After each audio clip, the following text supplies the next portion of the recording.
All right, crew. Yesterday we had a longer workout, right? 20 minutes of a monostructural. Today couldn't be more different. Total sprint, 2 gymnastic movements, 21, 15, 9, going as hard as you can. Okay, so it's 21 pull-ups, 21 box jump overs to a 24-inch box, 15 pull-ups, 15 box jump overs, 9 and 9. I love this one because if you do it correctly and you put your full effort towards it, it takes you, even though it's like a short workout, under 5 minutes for a lot of people, under 10 minutes for even more people, right? That it should take you just as much time to recover for it as it does take to go through it, right? It's a full-on put out. And if 21, 15, 9 pull-ups you do unbroken, then level up and do some chest to bar, okay? Make it a little bit more challenging so that that round of 15 is kind of your breaking point. That's usually what happens is after getting through that round of 21, something happens in those 15s where you're like feeling good by the end of 21, and the minute you get back to it, if you remember like Fran or Diane, you pick up that weight again, it gets pretty tough. So that's what I should expect when you jump on that bar for another set of pull-ups, that it should be tough. So do strict, do chest to bar if you need, or you can work on our modification, which if you have the right weight for it, can also make you pretty tired as well. Box jumps as well. Box jump overs. Okay, so when you do your box jump over, you don't need to reach full extension at the top. You need to have both feet touch the top of the box. Both feet land on the other side, right? We can do step overs if you need to modify. Woo! Getting through your reps. Okay. For a modification for the pull-up, man, I want you to work your posterior chain. And aside from doing a pull-up, if you have some weight and want to deadlift, you could deadlift if you didn't do the deadlifts earlier this week. Or wait, no, we haven't had deadlifts yet. Yeah, you can deadlift if you want. You can do some bent over if you just don't have anything else. I'm going to show you a seated clean and jerk that we can do. You can also do that with your grocery bags full of library books too. But if you're just feeling more like I want to bend over and get those reverse rows, bent over rows done, right? Like even a single arm row at a time where you can get a little bit more heavy weight and kind of work your shoulders out, getting that strength component for your pull-up, then for sure do that. Otherwise, I'm going to show you the modification we can do. So you take 2 dumbbells or 2 kettlebells or your 2 grocery bags full of books, not plastic bags, but the recycled ones. And from here, you're going to take a seat on the same box you're doing your sit-ups or your step-ups or your box jumps.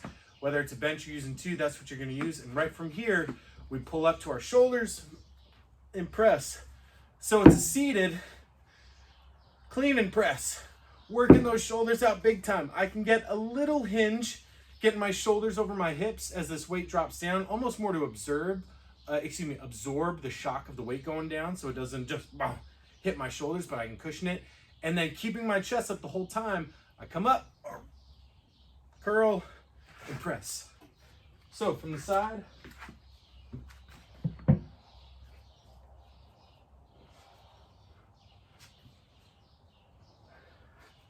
Woo! Then you do 21, you're on your box. 15, box jump. 9, box jump. Yeah. For this warm-up, okay, I want you to loosen up your calves. So foam roll your calves. If you get a lacrosse ball, you can foam roll out the bottom of your feet. It's going to be great getting a nice, loosen up the muscles around your toes and around your heel or your arch. It's going to be really good and giving you some good extension of those muscles, flexion of those muscles to help you spring nice and light. Roll your feet out, roll your calves out, okay? After that, roll your lats out. These big muscles that swing. Oh yeah, mine's nice and huge, you can see it. Or I think that's just the contour of the shirt. So we get our lat going all the way down to here, and it's that big wing muscle that wraps from your spine all the way to your shoulder, right? And is really strong in retracting that shoulder, a big muscle in the pull-up. It also locks into your core, right? So rolling this guy out is gonna be huge in making sure you've got good range of motion, okay? After that, we wanna prime our muscles. So after you get loose doing your stretches or your rolling, that's really good. Great way to prime your shoulders. Start with some inchworms, get through 10 inchworms. Make sure your shoulders are nice and loose. you have your pull-up bar, you're gonna hang on the pull-up bar and do those straight arm pull-ups. That's where I get that range of motion, right? I go from a dead hang, pulling those shoulders back, but at no point does that elbow actually bend to start a pull-up.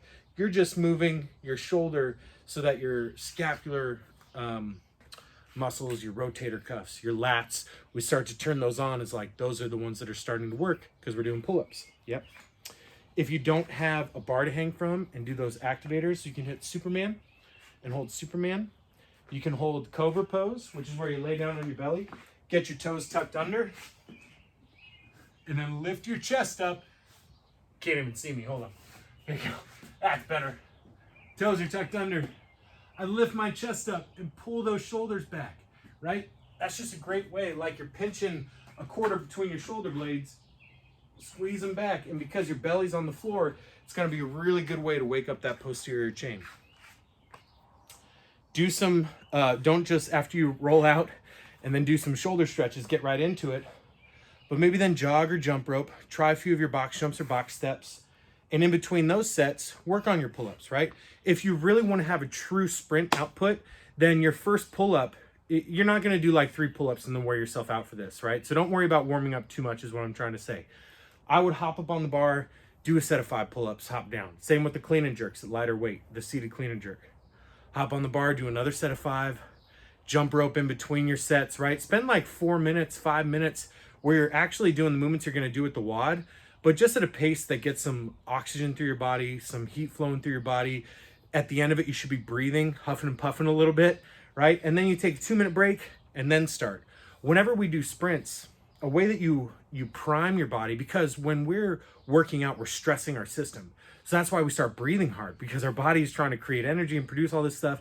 But if we feel that stress, we tend to over panic, over stress in our response. We don't have great focus because it's the first round of us hitting that high level of intensity. So before you do a sprint workout like a 21-15-9 that's going to be shorter than 5 minutes, to get the most out of it, to get the most out of your physical capacity to actually move with great power and speed, is to get your heart rate up a little bit, get a sweat going, take a 2 or 3 minute break. So now your body says, oh, that's a normal stress response and I get recovery after, and then you go. So that the second time you enter, which is the real time you 3, 2, 1, go, do 21-15-9, your body is expecting what's to come, and it's already triggered and already producing the sort of energy system you need in order to elicit that response. So, you know, before long runs, we kind of do slow paced Hinshaw warm-ups or things to just get you kind of cruising, or for longer Metcons, and we really focus on finding a pace early on.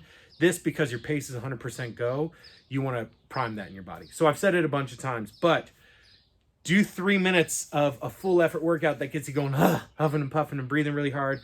Take a 2-minute break, and then get after this 21-15-9. Have an awesome day. I hope you had a great Wednesday, and I will see you in Friday's video. Bye.